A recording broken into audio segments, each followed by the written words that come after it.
மகளிர் தின விழாவில் மகளிருக்கென பிரத்யேக பிங்க் ஆட்டோ அறிமுகம் செய்வதில் தமிழக அரசு பெருமை கொள்கிறது.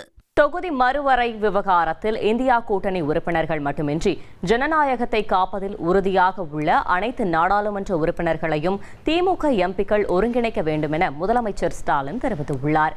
சென்னையில் நடைபெற்ற திமுக எம்பிக்கள் கூட்டத்தில் பேசிய முதலமைச்சர், தொகுதி மறுவரையறை, நிதி பகிர்வு, மும்மொழி கொள்கை வழியாக ஹிந்தி மொழி திணிப்பு என பாஜக அரசு தொடர்ந்து வஞ்சிப்பதாகவும், இவற்றில் தேசிய அளவிலான கவனத்தை ஈர்க்க அனைத்து எம்பிக்களும் ஒன்றுபட்டு செயலாற்றிட வேண்டும் என்றும் அறிவுறுத்தினார்.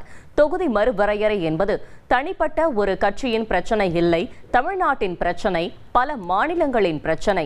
எனவே திமுக எம்பிக்கள் ஜனநாயகத்தை காப்பதில் உறுதியாக உள்ள அனைத்து நாடாளுமன்ற உறுப்பினர்களையும் ஒருங்கிணைத்து டெல்லியில் முன்னெடுப்புகளை மேற்கொள்ள வேண்டும் என்றும், உடனடியாக டெல்லியில் தமிழ்நாட்டு எம்பிக்களின் கூட்டத்தை நடத்தி அவர்களது கருத்துக்களையும் கேட்டு செயலாற்றிட வேண்டும் என்றும் குறிப்பிட்டார்.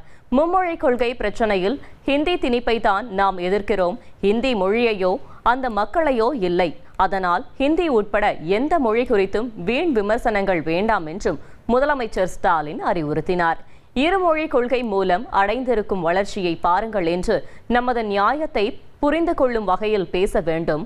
ஹிந்தி படிக்கவில்லை என்றால் நிதி தர மாட்டோம் என்பது சர்வாதிகாரம் இல்லையா என்பதுதான் நமது கேள்வியாக இருக்க வேண்டும் என்றும் முதலமைச்சர் தெரிவித்தார்.